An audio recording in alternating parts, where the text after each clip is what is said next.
डार साहब, आपको भी आवाज आ रही थी कि क्या कह रहे हैं नैयर बुखारी साहब आपके बारे में? जी जी जी मैंने सुना है नैयर बुखारी साहब के लिए बड़ा मेरा अच्छा एक रिश्ता है वो मेरे, क्योंकि मैं 2003 से नॉन स्टॉप मैं सेनेटर चल रहा हूं। मेरा ख्याल उनकी याददाश्त कुछ शायद लेटेस्ट उन्होंने नई चीजें देखी। ये ट्रेडिशन है कि लीडर ऑफ द हाउस जो इलेक्टेड गवर्नमेंट का होता है वो कंटिन्यू करता है, और last leader of the house जो थे राजा जफरुल हक साहब, वो उस वक्त तक उन्होंने कंटिन्यू किया था जब तक 2018 में नई हुकूमत नहीं आई थी। एक इस पे पार्लियामेंट्री अफेयर की मिनिस्ट्री वो अपनी इंटरनली क्लैरिफाई कर चुकी है। इनकी पार्टी ने ये मसला उठाया था, मुझे कोई सुरखाब के पर नहीं लग गए या कोई सहूलतकारी में मुझे नहीं समझ आती कि कौन सी सहूलतकारी है। ये एक्स्ट्रा जिम्मेदारी होती है leader of the house, simple senator या पार्लियामेंट्री लीडर। तो बात यह है कि जो मौजूदा प्राइम मिनिस्टर हैं उन्होंने भी, चेयरमैन ने अनाउंस किया सेनेट के फ्लोर पे, उन्होंने भी कहा कि जी मैं माजी की ट्रेडिशन को कंटिन्यू रखते हुए पार्लियामेंट्री अफेयर की एडवाइस के मुताबिक जो लीडर ऑफ द हाउस है वो कंटिन्यू करेगा। तो ये विद ऑल ड्यू रिस्पेक्ट को मेरे ऊपर कोई एहसान नहीं है, एक्स्ट्रा ड्यूटी करनी पड़ती है मुझे समझ नहीं कि नैयर बुखारी साहब where he was coming from. अच्छा, उन्होंने कहा कि आपको ही सेड कि जी पर्क्स और प्रिविलेजेस मिलते हैं।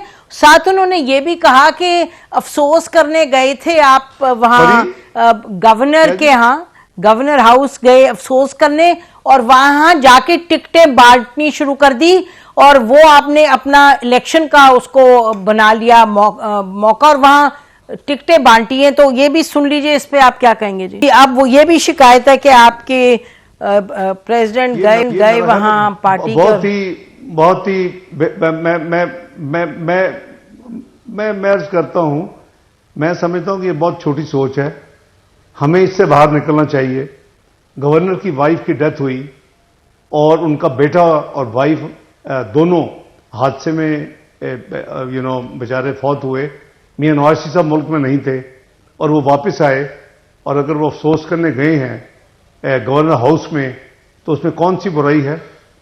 क्या जरदारी साहब सदारत का टेन्योर मुकम्मल होने के बाद क्या वो ऐसे एक्शंस नहीं करते रहे? मैं अजीब हम बहुत पैटीनेस में चले जाते हैं। मुझे अफसोस है नैयर बुखारी साहब की इस सोच पे। तो मैं समझता, और कोई टिकटें बांटने नहीं गए जी, टिकटें अभी तो शुरू ही नहीं हुआ प्रोसेस हमारी टिकटें बांटने का प्रोसेस। तो मैं चेयरमैन इलेक्शन सेल हूं, तो वो तो भी चीजें तैयार हो रही हैं, सर्वे हो रहे हैं, एप्लीकेशंस ली जा रही हैं, एक एक हल्के से कई कैंडिडेट्स अप्लाई कर रहे हैं। हमारा एक पूरा प्रोसेस होता है जो विच रन ऑन वीक्स, उसके बाद इंटरव्यूज होते हैं। पता नहीं वो क्यों इस किस्म की, देखिए ये इस घटिया सियासत से हमें बाहर निकलना चाहिए।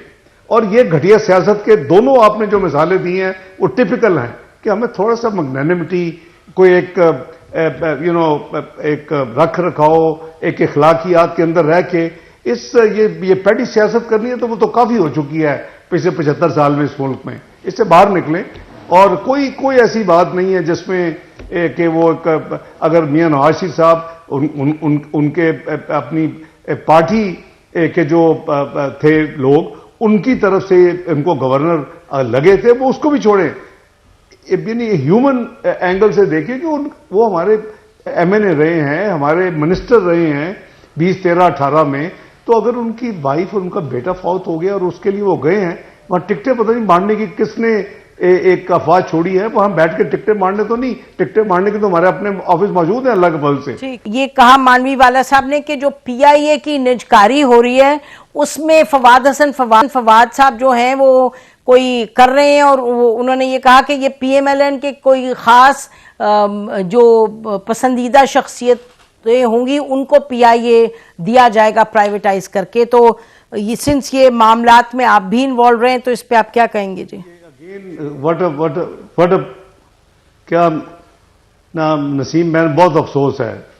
आई थिंक अभी हम वो पैटी सियासत से बाहर नहीं निकल रहे। फवाद हसन फवाद को मुस्लिम लीग नून ने तो वजीर निजकारी नहीं लगाया, और वो उनका एक तजर्बा है, वो प्रिंसिपल सेक्रेटरी रह चुके हैं।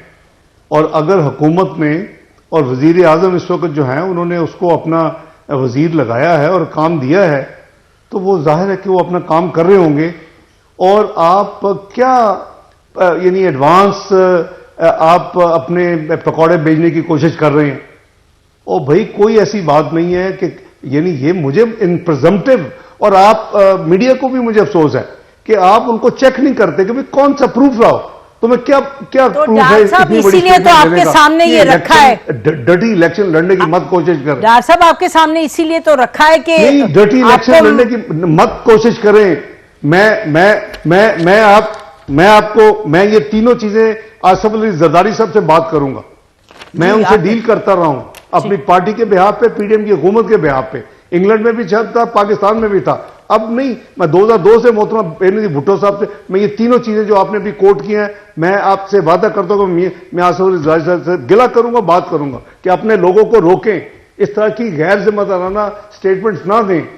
फिर हम भी, हमारे लोग भी अगर शुरू हो गए तो फिर ये कंट्रोल नहीं होगा, फिर अब वही 80s की और 90s की घटिया सियासत में पड़ जाएंगे, ब्लेम गेम और झूठ। मैं प्लीज निकल इससे।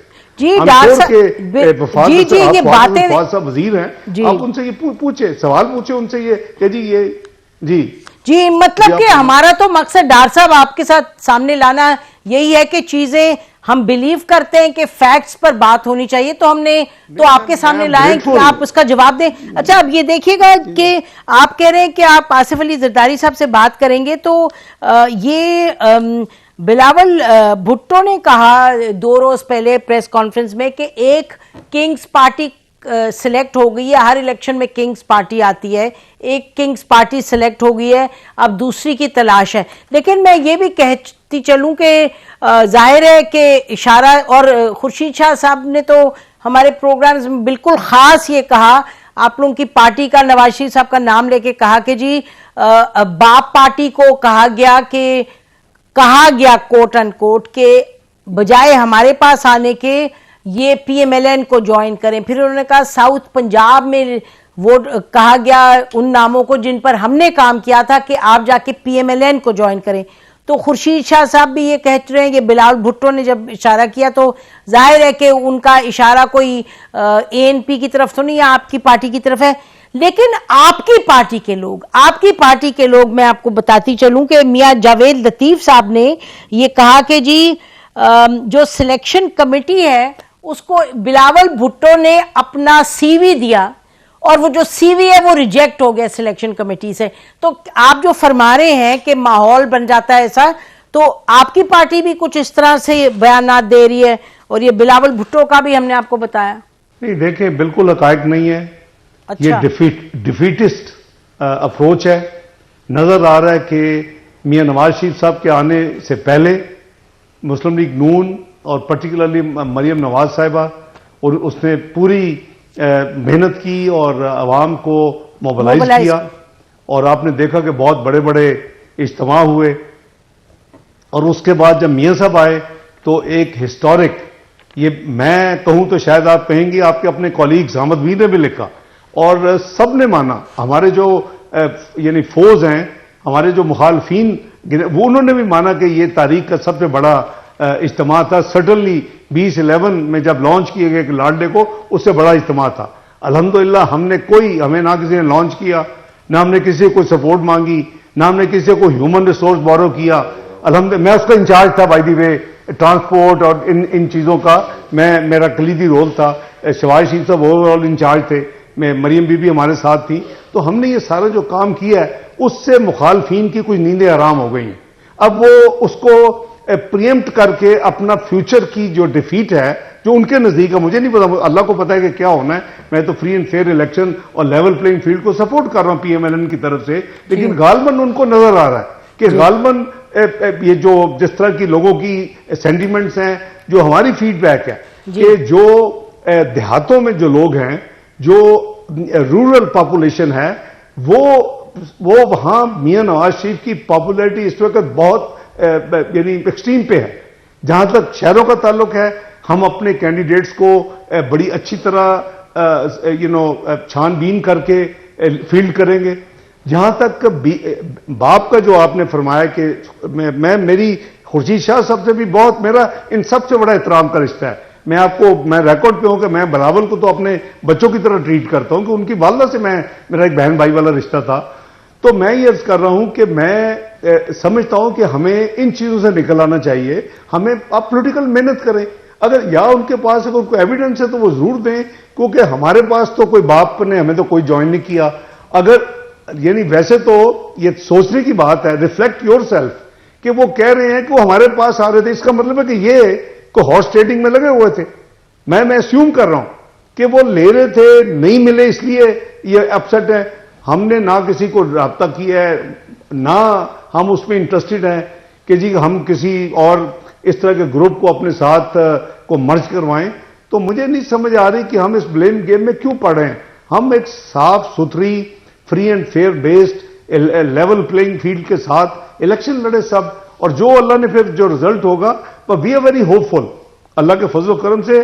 जो हमें वाइब्स आ रही हैं, जो हमारी हमें जो जितना कैंडिडेट्स की जो इंटरेस्ट है, उसी से आपको पता चलता है कि वो आपकी पार्टी इस वक्त कितनी लोग उसकी तरफ देख रहे हैं। तो हमें तो अल्लाह के फजल करम से बहुत अल्लाह के घर उम्मीद है कि हम एटलीस्ट सिंपल मेजॉरिटी तो बहुत आसानी से लेंगे, अल्लाह ने चाहा तो। जी ये हर पार्टी को अपनी उसके लिए मेहनत करनी चाहिए, हमने मेहनत की है। नाज़रीन, इस पॉइंट पे हम ब्रेक लेते हैं, ब्रेक के बाद वापस आते हैं, गुफ्तगू जारी रखेंगे। Stay with us.